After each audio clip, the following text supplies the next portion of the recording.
Marcel, where are you going with that disc? You are not putting that on again. Marcel, okay, if you press that button, you are in very, very big trouble. Attention. Everybody stop what you're doing. It's time for The Unwritten Rule, a Mizzou sports podcast brought to you by the Believe Network, alongside Payton Haverman and Kenny Van Doren. Here is your host, Jack Knowlton.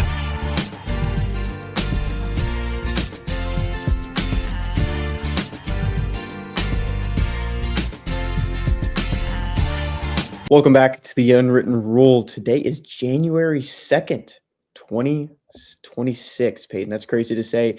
Happy Friday. The Unwritten Rule is brought to you by FanDuel on the Believe Network.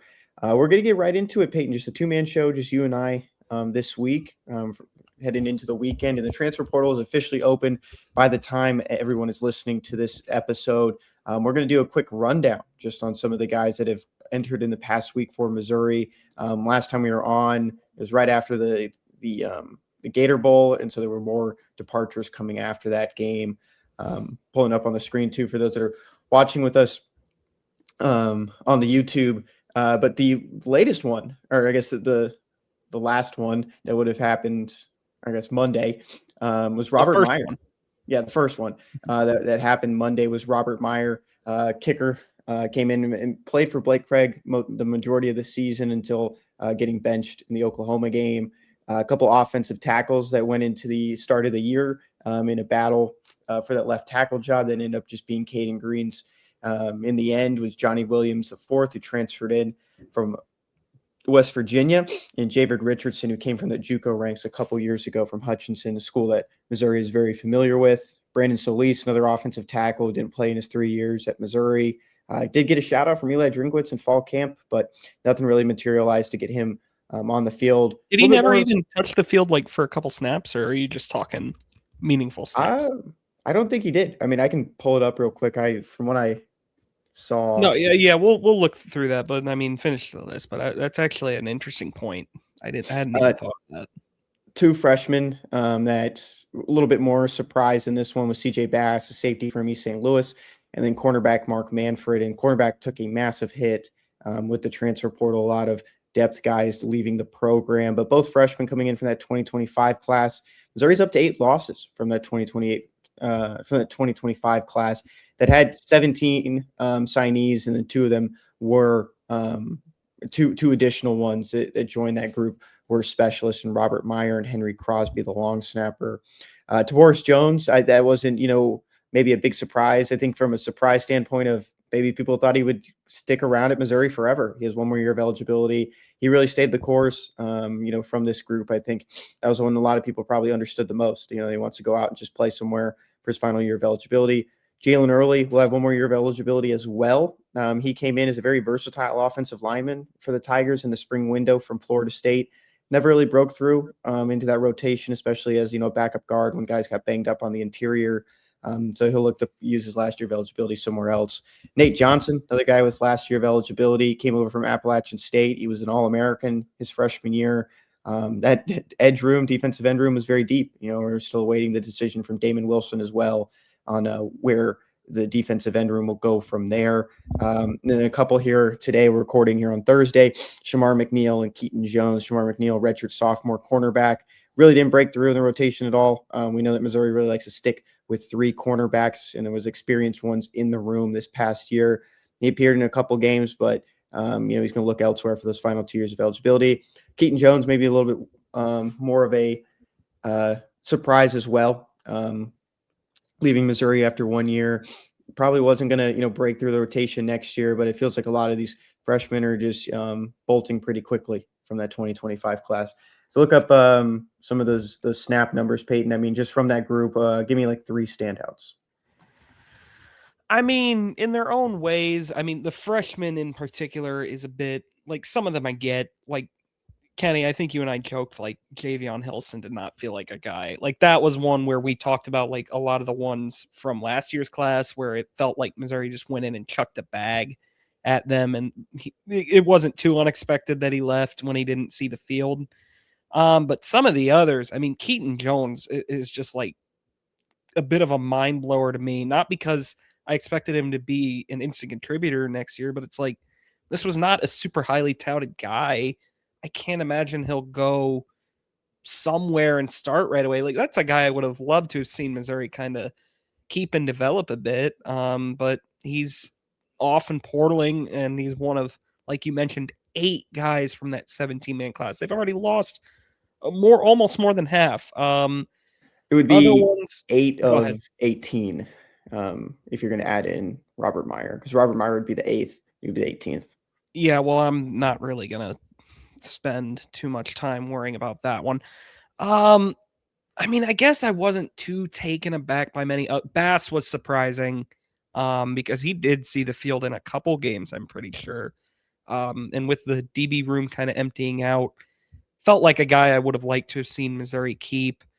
Shamar McNeil, that I felt like probably we were due to see like one other depth guy go. I was pretty surprised it was Mark Manfred. Again, just the freshmen kind of perplexed me a bit. Some of them, like I like some of them last year, like Crutchfield, I understood. Even Kewan Lacey to a bit, I understood. But like some of the freshmen this year, I'm just like kind of surprised by seeing them leave. Bass, Manfred, and Jones are kind of 3 that stick out to me. There's more. I mean, Solis was a guy that felt like really kind of was, I mean, like you mentioned, Drink shouted him out. He felt like a guy that could be a bit of a diamond in the rough, sticking around as long as he did. Unfortunate that he won't be sticking around. Tavoris Jones, I'll be honest, this was the year I kind of most let my guard down. I figured, well, at this point, he's probably just a lifer because I thought the last 3 years it would have made a lot of sense for him to hit the portal. But I do hope the best for Tavoris Jones. I mean, he spent 4 years at Mizzou, was a very solid backup, seemed to very much like Columbia, like Drink and everyone. So I don't think there's any ill will there. Not at all. That running back room is also very thin now. We talk about, guys, a lot of these position groups are losing a lot of this depth. At Missouri, running back room only has 3 scholarship players going into the transfer portal. One of them is a true freshman, and Maxwell Warner, who will enroll in January. And the other 2, of course, are the 2 leading rushers for the Tigers from this past season, Almon Hardy and Jamal Roberts. I'm with you there, Payton. I did look it up. Brandon Solis never touched the field. I was checking my math, I guess, if there wasn't any math. Yeah, so 3 seasons, never recorded any snaps, according to PFF.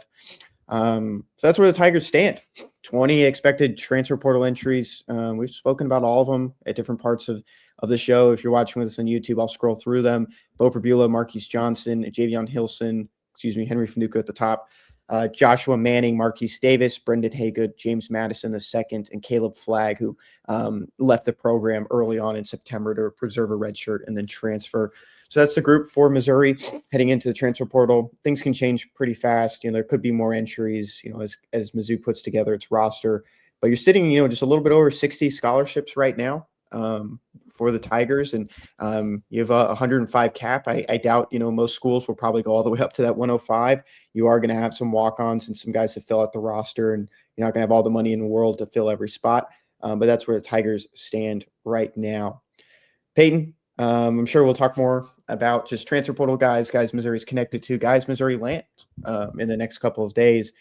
But there's basketball to talk about as well, Payton. And Missouri men's basketball will open up SEC play on Saturday at home at 7:30 p.m. on the SEC network against number 22 Florida. Gators enter this one 9-4.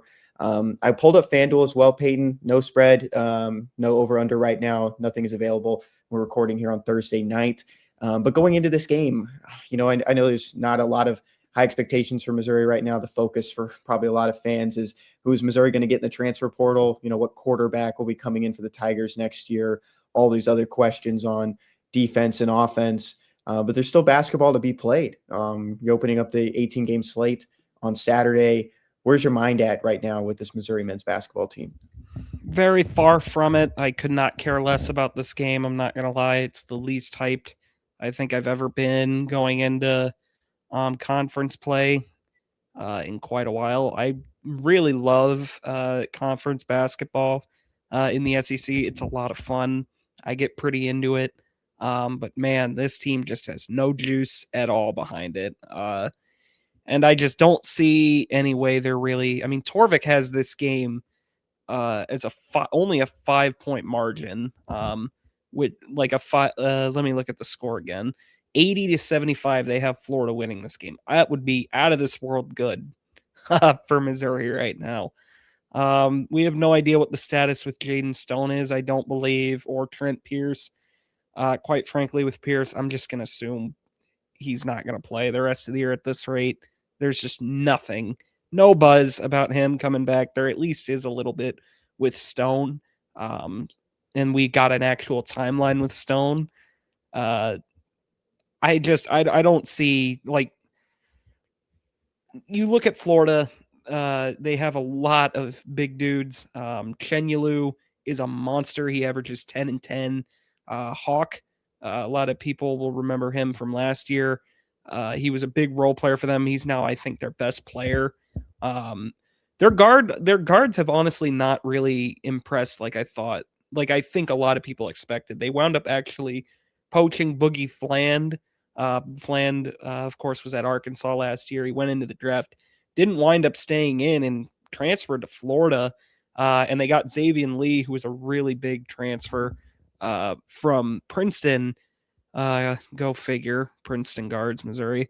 But it's really not been the smoothest of sailing from them. Xavier Lee has had a tough year shooting the ball. Just 25% from deep, and that's on 83 shots. He is shooting 53% on twos, but he's taking far less twos than threes. So that's certainly, you don't want to give them a get-right game. Fland has honestly been probably even worse. I mean, he's shooting just 22% from threes in his own right. And looking at Torvik, it has him as their 6th best player, which is very shocking. And I, of course, forgot, like I mentioned, Hawk. Alex Condon is also back. Another huge guy off the bench for them, mostly last year, I believe. He stepped in. Both him and Hawk have stepped into bigger roles very, very massively. It's not the same dynamite Florida team that could just blitz teams last year. Obviously, they were the national champions. No Walter Clayton. They had Apple. Oh my gosh, I'm blanking on Appleton. I'd have to look up his name again. Who I really liked. He went to Kentucky. He's not there anymore. So if Missouri is going to do any damage, I think it's got to be a big Ant Robinson game. Xavier Lee and Fland, like I mentioned, they have not been, I think, what Florida has really needed them to be like an elite level team yet. So kind of feel like a broken record saying it, but this would be a nice moment for Ant to kind of break out of his shell a bit. But until that happens, I'm not going to bank on it. Denzel Aberdeen. Goodness gracious. Why did I want to throw Apple in his name? Yeah, I'm a big Denzel Aberdeen fan. This will be the second game for Florida on the road this season. A couple neutral site losses. Lost to Arizona, opened the year 93-87 in Las Vegas. I think this was a little bit of a head scratcher for some, but TCU beat then number 10 Florida in San Diego 84-80 in the middle of non-conference play. And then the first true road game for the Florida Gators this year was in the ACC SEC Men's Challenge, where Duke won 67-66 on its home floor. And then, of course, there was that loss to UConn 77-73 in the Jimmy V Classic, which is played at MSG in New York. Opening up SEC play with a big test like this, Payton, we've spoken about it at length as well with this schedule. It is a tough slate right off the bat. You know, it's not the best Kentucky team this year, but you do have Kentucky 4 days later after Florida. You got Ole Miss, Auburn in that mix as well. It is a down year for the SEC. Just looking at the schedule right now, there's only a couple of really ranked teams just on the schedule behind Florida. You do have Georgia at number 23, Alabama at 14, Vanderbilt at 11, Arkansas at 18, and Tennessee at 19. Overall, I think many are probably not expecting the best year in conference play, but with it like an outlook right now, I mean, can you give me just a prediction of where you think the SEC record is for Missouri? Yeah, I mean, right now I can't put it at anything more than 5-13 or so. I don't feel very good about the team right now. I don't know how you could. Torvik is very bullish. They have them finishing 7-11, and again, the conference, like you mentioned, is much more down this year. I mean, Ole Miss has been very messy this year. They're 80th in Torvik. Mississippi State is downright bad. I believe they're bottom of the conference at 100 on Torvik. Oklahoma is 67. I was way wrong on them. I was expecting a very good team there. South Carolina is 99. So there's gettable games here. But I mean, all those teams are looking at Missouri on their schedule and thinking the exact same thing. So I think just by virtue of the conference being down, not that it was a supremely great conference 2 years ago when Missouri was winless, but I do think there's enough weaker teams this year to say that I expect Missouri to pick a couple off. I mean, you look at like just who's in this conference. There's not very many teams where I look at and go, well, Missouri's got no chance. Vanderbilt is honestly the one I look at right now, and I'm like, Missouri ain't beating that team. Like, I don't see them really beating Tennessee. I thought Tennessee would be down, but Rick Barnes is a hell of a coach. He's just going to always have a good squad in Knoxville. But, I mean, there's a lot of gettable games, but I have to see Missouri pick a couple of these off before I'm ready to predict it. Yeah, in my mind, if I was going to give you just a line, I was thinking 4.5. I think that was a fair one. Like you said, there's just no reason to really expect much from this team until you see it. You just haven't seen it, especially against, high major opponents. And you're opening with a pretty good high major opponent in Florida. Yeah, and I'd take Florida pretty comfortably there if that were to be the line. I meant 4.5 wins. Oh, 4.5 wins. Yes. Yeah. Okay. Yeah, that's about where I'd have it. And I'd probably take. I'd barely take I think they probably pick up 5 wins. But I could very easily see it tail spinning and being worse. This game again, Saturday, 7:30 p.m. on the SEC Network. According to the ESPN analytics projections, it has Florida with a 66.8% chance to win this game. Payton, any last thoughts? Any last thoughts on basketball? Yeah, I'll throw just one more, like a couple of little things in on this matchup. There is like some things you can look at with Florida on Torvik and kind of talk yourself into maybe it playing into Missouri's hands a bit. For one, Florida is just an abysmal three-point shooting team this year. They're 341st in the nation at 28.2%. They also are not a great three-point defense. They give up 32% on their threes, which is 116th, which isn't dynamic by any means. They turn the ball over a lot, and they don't turn you over a lot. They're 238th in offensive turnover rate or offensive turnover percentage, and 277th in getting opponent turnovers. So some things there you like for Missouri, but on the other end of the coin, Florida is second in the country in offensive rebound percentage, in no small part to guys like Chenyelu, Hand Glockton, who's about 8 feet tall. And they're just a big team in general. I mean, Condon and Hawk are also very large mismatches for them. So not predicting a Missouri win by any stretch of the imagination. There are a couple things that lead you to think maybe Missouri could make a bit of a game out of it, but I think Florida will be just fine in this one. So final thoughts just for Missouri men's basketball in this one. We'll have a recap most likely in that Monday show. I don't think we're going to do one right away unless something pretty spectacular happens for that Missouri men's basketball team.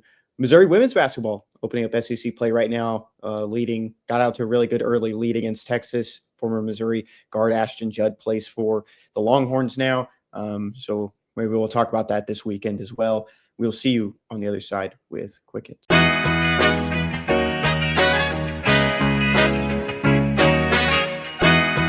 All right, quick hits time. My jersey of the week goes to Josiah Trotter.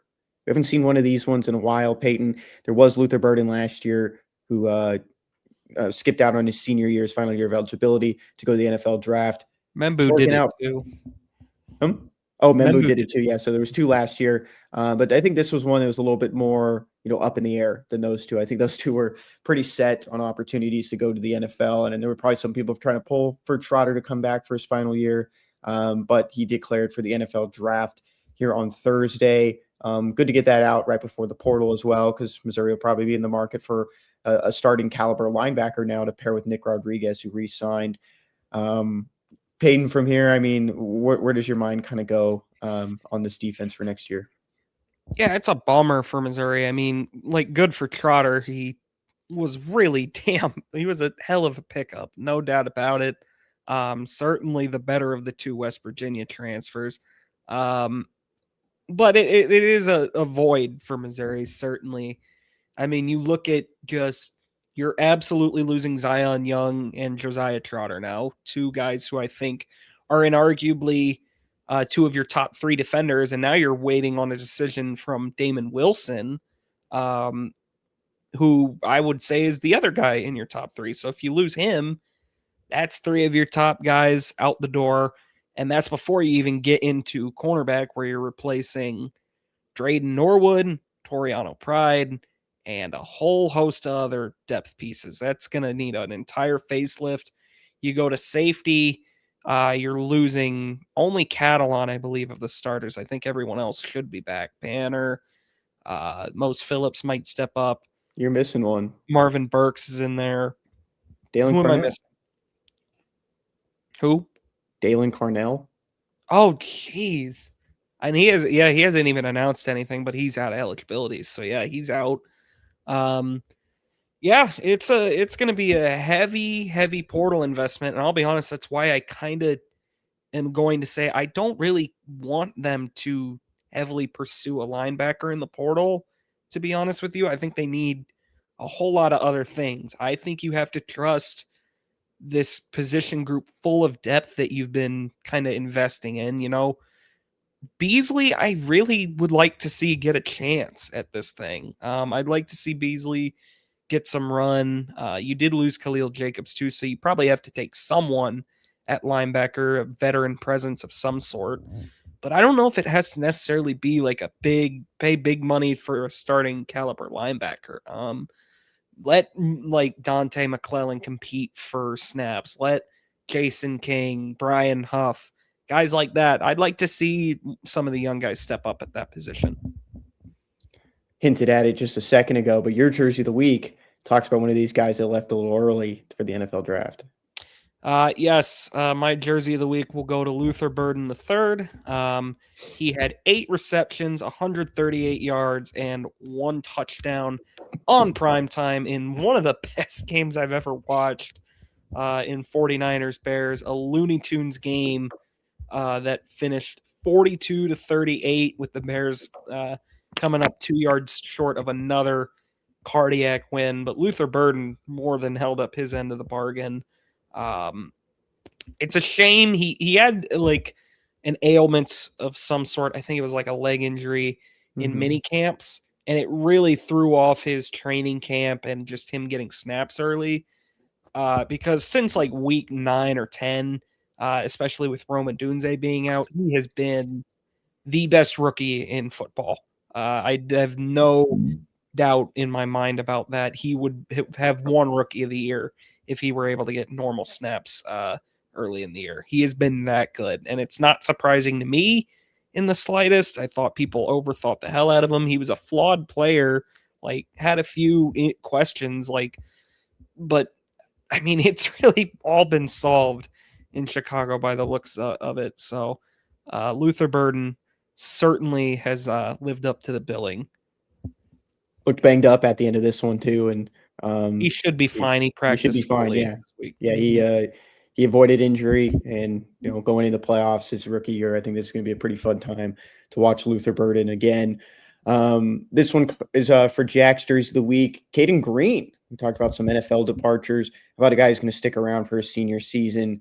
Played left tackle for the Tigers this past year, moving out from left guard, transferred after one season at Oklahoma in 2023. Payton, I mean, how excited are you to get Caden Green back in the fold? Of course, they probably will be in the market for a right tackle if Caden Green sticks there out at left and they kind of roll with their experienced interior linemen. Yeah, this was a necessity. This unit would have been in a lot of trouble if Green had left. So you return both your starting guards from this year in Judice and Piegler, who I'll be honest, they probably were two of your weaker links on the line, but you'd rather have that experience than not. Green, I thought, did as well as you could hope, being asked to move over 3 weeks before the season started. He's got a year under his belt of solid play. Now he goes into the offseason likely not having to worry about switching positions or anything. It could lead to a big step forward for him. Now, honestly, in an ideal world, I think you do somehow get two really good tackles. You kick Green back into guard, where he was an All-American, and kind of let Piegler and Judice compete for. And I'd say Tristan Wilson, I'd throw him in the mix for just those last two spots on the line, likely center and right guard. But I doubt that's what occurs. I think you probably, I'm a big fan mostly of just leaving linemen where they were. Green wound up playing well enough at left tackle to where I'd say it's probably better to just keep him there at this point. If I had to put you on the spot, who's the starting center next year? You think it's Judice? I think it's Tristan Wilson. Or Tristan Wilson. Okay. I do. I mean, there was a little bit, unless they want to move Judice over and make Wilson a guard. But I think Tristan Wilson getting rotated in a few times this year, and even was it during the bowl game? They were doing some funky stuff during the bowl game. Judice played center during the bowl game when they took out Connor Tolson. Yeah. Okay, well, I mean, that would make sense then. I do think Wilson will be a starter on the line, though. Yeah, I think if you stick with the guys that are on the team right now, those are 4 guys with one final year of eligibility, probably the best bet. And then you go out there and try to find your next option at right tackle in the transfer portal. It's a very hard thing to do to get top offensive linemen. Missouri did a really good job getting Keegan Trost. They turned him into an NFL talent for his final year of eligibility. We'll see if Missouri can do something similar again. I like no cap, and he's the main bird. Sean East, main bird of the week. If you're watching this on the YouTube, you're probably wondering what is that dang bird-looking thing on the like a pigeon. It's the St. Thomas Eagle. That's Tom the Eagle. My main bird of the week goes to our good friend Zach Hernandez, who's been on the show before, former roommate of Payton and I as well, 2 years when we were at the University of Missouri. We were at the mall. We go to the mall after Christmas every year. We bumped into someone wearing a Harpo's sweatshirt at a mall in Houston, Texas, and Zach hit him with an MIZ, and the guy did not answer. He would just walk attention, because it was just a Mizzou guy. Maybe we could talk to him. Zach hit him with an MIZ, and the guy didn't answer. Isn't Harpo's also in St. Louis? It's at Harpo's, Columbia, Missouri. Oh, wow. And that sucks. And knowing Zach, that probably took a lot of courage for him to say. Yeah, we were with some people. I think he was just a little couraged up and didn't work out. But that's okay. Did he look disappointed after? I'd be furious.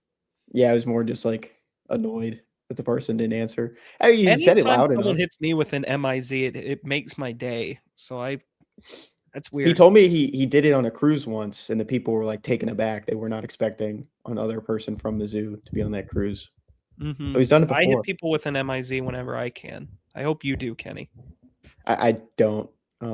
Why? Because I cover the team, and I've. But you can still hit people with an MIZ. I don't know if I can. I mean, I removed that from my mind. You're an alum. It's not a fan thing. It's an alum thing. I think it's more of like from a fan perspective to say MIZ. You think? I think it's more alumni thing.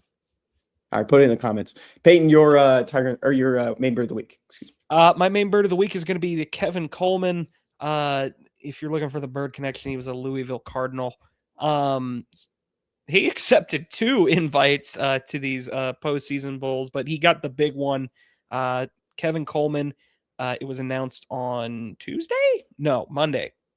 Sunday, after our last show, that he's going to the Panini Senior Bowl. It's no longer the Reese's Senior Bowl, which is sad, but the Panini Tuesday. Senior Bowl is also cool. I mean, they get card graphics.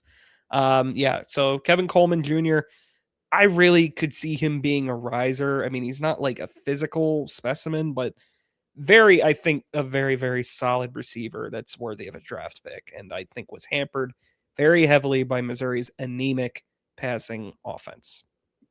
I was a little bit surprised. I did look it up. How many receiving yards did you think he had this year? Like 740. Close, very, very close. 732. I would expect it a little bit lower. It felt like it would have been lower. He only had one receiving touchdown, which is terrible.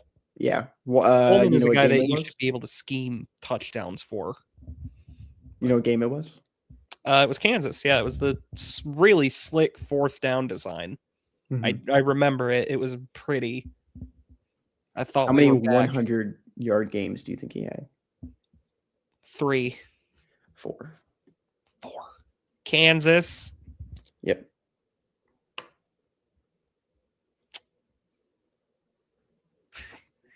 Auburn? He had a great game against Auburn, I remember. No, only 61. Dang. He had a good game. Oklahoma, but a lot of that came when it didn't matter. Mm-hmm. He had like none against Alabama. He didn't. Did he do it against? No, he didn't do it against South Carolina. No.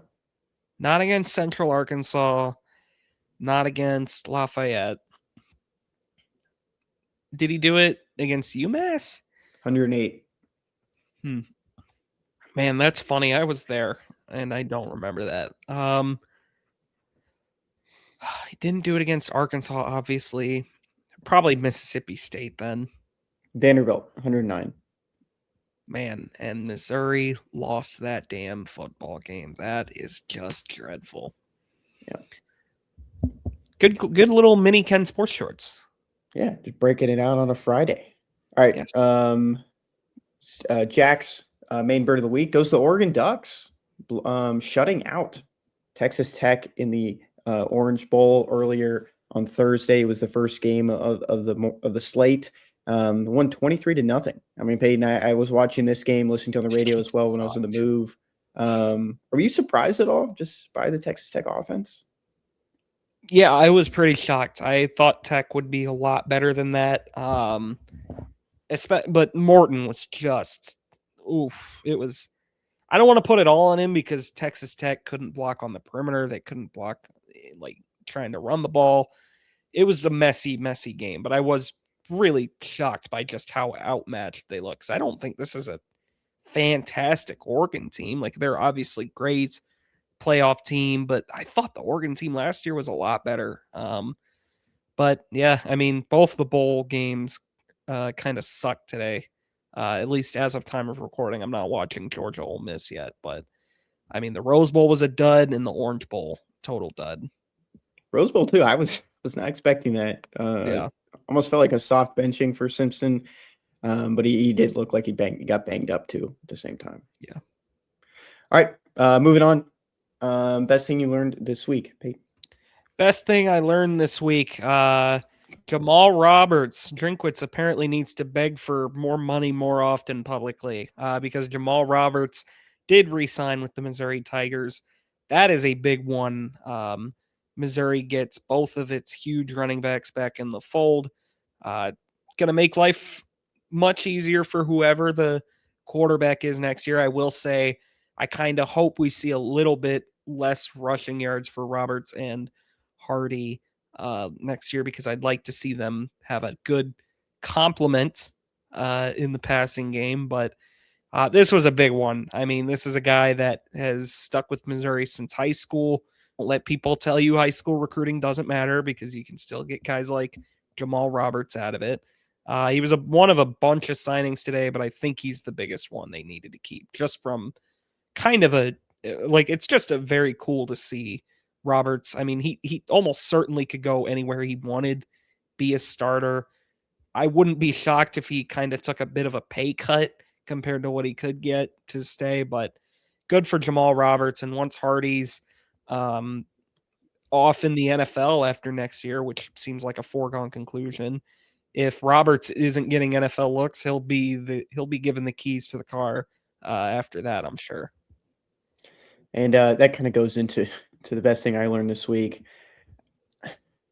Payton, is it okay to say like I'm just not the biggest fan of these re-signed graphics? I don't want to like get on a soapbox. Some of these Drinkwitz already announced. He announced Dollars was coming back. He announced Nick Rodriguez, Donovan Olubade were coming back, and they're still posting these. It feels like they're just trying to catch those positive headlines. I think it's a PR thing, and a lot of programs are doing it now.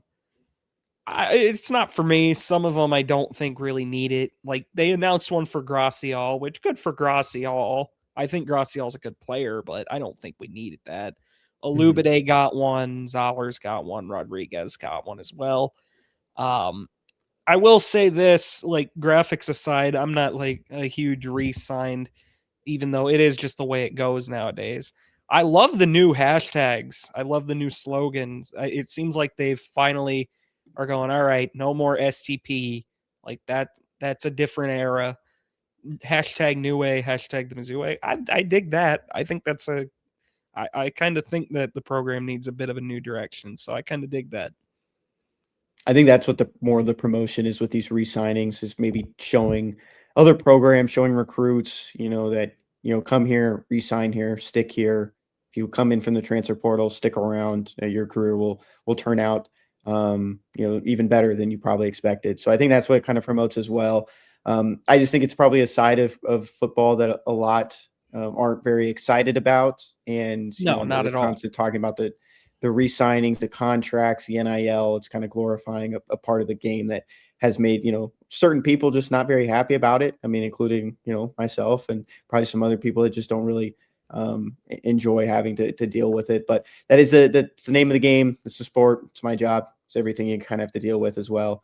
So nothing really to complain about. I just think it's funny when they announce ones for guys that Drinkwitz also already publicly announced. Yeah. And look, you're right. Like, it is a dual-edged sword, because I've said this a million times, like everything off the field about college football really kind of just makes me ill, and I just don't love the direction the sport is going. Like realignment, just TV deal, it really becomes just like white noise at a certain point, and that's a shame. But at the same time, the product on the field is just, I'm an addict at this point. I will not be turning off the TV for these games. And I am more of a college basketball fan. I think I've made that clear before. But again, this is just how it is. You kind of got to play the game the way it's going. Hopefully someday there's a bit more regulation and some of this gets curtailed, but like who would have thought, if even in our freshman year, Kenny, in 2019, if we said by the end, like within 6 years, they were going to be posting re-signed graphics, I think we would have gone bonkers. But that's just how it is. And Missouri's got to play the game that way. I feel like we would have been very, very, very confused. I'm glad that they fixed it too, because I remember on the first Ahmad Hardy one, it said resigned. So it is correct. Which means the exact opposite. Yep. But in my mindset too, just last thing to close that out, I think the two that probably deserved it the most were Hardy and especially Roberts, after everything Drinkwitz publicly said with NIL. Okay, last thing, best thing that Jack learned this week, PFF announced its Week 17 NFL Rookie Team of the Week, and that consisted of Luther Burden III, Chicago Bears, already talked about him, and Theo Wease Jr., the Miami Dolphins. He was in his second NFL game. He caught one pass for over 60 yards. It was a touchdown, his first NFL touchdown. Cool that, PFF College, who I'm going to say it, I think there's someone that's a Missouri grad that runs this account, because there's a lot of Missouri content that comes from this. Maybe it's Max Chadwick as well, friend of the program, but both these guys making the team. Mizzou. What the hell just happened? Yeah, we're back. If you're watching on the YouTube, you probably saw that. Yeah, accidentally just. Oh my God. I honestly want Jack to leave that in. That was so funny because all of a sudden it just focused on me and I went, what the hell just happened? Yeah, I was clicking back to get to that graphic and clicked the wrong button. Mizzou football posted about it as well. Any takeaways here, Payton? Yep, you nailed it, dog. I don't even remember what you were saying anymore. But no, it's got to be a good. Jacob Peeler should print this off and put it on his wall. Yeah, I think he retweets it. Should. Furthest it'll go. Okay, best beats of the week. These are coming from FanDuel. Payton, Jack has Panthers +3. The winner of this game with the Buccaneers on Saturday punches its ticket to the. That's not true anymore. Actually, because of the Buccaneers need the Falcons to lose which is absurd. Yeah, so if the Falcons win, that would send Carolina to the playoffs, right? Yes, even if the Panthers lose, which makes this game being first kind of pointless because if the Buccaneers win, they can't even really celebrate yet. They have to wait and see what happens in Atlanta and New Orleans. So it's Panthers +3 in that game. That's what Jack's taking. I do think Carolina will win though. This Buccaneers team has the worst vibes I've ever seen. It's terrible right now. And imagine if this team does make the playoffs. I mean, where's the headspace for some of these Buccaneers players and just the team as a whole? Your best beat of the week. My best beat of the week is going to be 49ers +1.5 over the Seahawks. This is literally the exact same scenario Sam Darnold was in last year. He's playing for the 1 seed, and he was embarrassing on national TV. I think we're getting a repeat. I think this 49ers team is really good. And I'm not just saying that because they beat the Bears. I thought I picked the Panthers I picked the 49ers going into the game against the Bears last week. They're getting healthy and they are starting to roll. Brock Purdy is playing maybe the best football of his career right now. By the way, I've gotten 9 of my last 10 picks right. So I'm on an absolute roll. Last 5 in a row. In that stretch too. I've lost 3 in a row.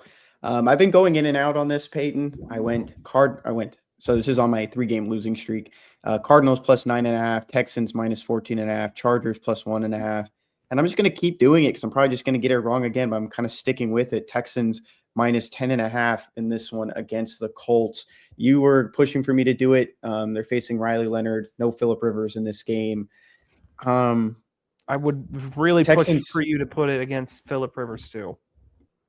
Texans need to win this one. I think it would be closer if Phillip Rivers was playing. But the Texans really need to win this one, for playoff seeding. I think there's still a window. Jaguars haven't actually won the South yet. So Jaguars are facing Tennessee though. So probably not the Go Oilers. Probably not the best scenario, but Texans are trying to thump the Colts, win this game at home, go into the postseason. And I need to break my streak, three losses in a row. Yeah, I mean, it's going to be interesting. I think if the Texans win this game, they get the 5 seed, if I'm not mistaken, assuming the Jaguars win as well. Then you might have to face Lamar Jackson in the first round of the playoffs. That would suck. That's your reward. I'd rather play anyone else. I was looking at the sheet as well, just kind of pivoting off of that. Would you like to know the final scores for our score predictions from the 2025 football season? Sure. Yeah. You finished with 6, so you're the winner. I finished with 5, and my 5 were the first 5 games of the season. So that's I got the first 5. Won? Correct. Yeah, you won with 6. And How in the world? And then Jack finished with 4. You won the last 2. How about that? Yeah. So this is, look at that. Oh man, I was almost dead on with the Oklahoma game. Me getting Mississippi State right with 14-10 is hilarious. Yeah, that's the closest number. But hey, I'll take that. No doubt about it. Yeah. Your joke of the week, and I do have one as well. I remember the one I couldn't remember last week. Wait, How did I get Vanderbilt right? Did I do something wrong? Yeah, you predicted 28-27, so you only predicted a 1-point win. I predicted a 3-point win. Missouri lost by 7. So you won. You won the picks. How did I win? You picked Vanderbilt right. Oh, you marked that wrong. Yeah. Oh, Because okay. you were closer than me. Oh, never mind. Congrats to me. Yeah, Back to we'll back send you your prize. in the mail. It's our love Awesome. and Look at that. it's our love and admiration, Kenny. We gave a point to Jack as well. I guess Jack doesn't Wow, get to I shouldn't have said anything. I would have won, but I'm an And we honest gave a lot man. of credit to Jack. Yeah. Okay, that's cool. Aren't you happy? Yeah, back-to-back champ. You're the one that 6. does this for a job. I got 6 last year. I don't do predictions for a job. Well, you wrote about it for a job. Yeah, a while ago. All right, your joke of the week. This one comes from our favorite TV series, The Today Show. Kenny, why doesn't it hurt if someone throws a can of Coke at your head? Pretty good one here. Why doesn't it hurt if someone throws a can of Coke at your head? Does that have to do with pop? Nope. Okay, Can of Coca-Cola at your head. It's a go for soft it. drink. Okay, that's good. There you go. Thank you, Sarah Lemire. All right, here's mine. A horse walks into a bar. Bartender says, "Hey." Horse says, Yes, please. "Sure." Horse says, "Sure." Yeah. I thought that was a good one. I was trying to remember to tell you guys, and I found it again. I have another horse bartender joke. Horse walks into a bar. Bartender looks at him and goes, "Why the long face?" Yeah, that's a classic. That's a good one, Payton. Well, that's going to do it for this episode of The Unwritten Horse's Rule. name was Friday. Horse's name was Friday. That's going to do it for this episode of The Unwritten Rule. We will see you guys on Monday. Some recapping, probably some transfer portal talk. If there's some new players, new targets, new offers, a whole 9 yards, talking about the transfer portal. Some Mizzou men's basketball as well. We'll see you guys then. The Unwritten Rule is brought to you by FanDuel on the Believe Network.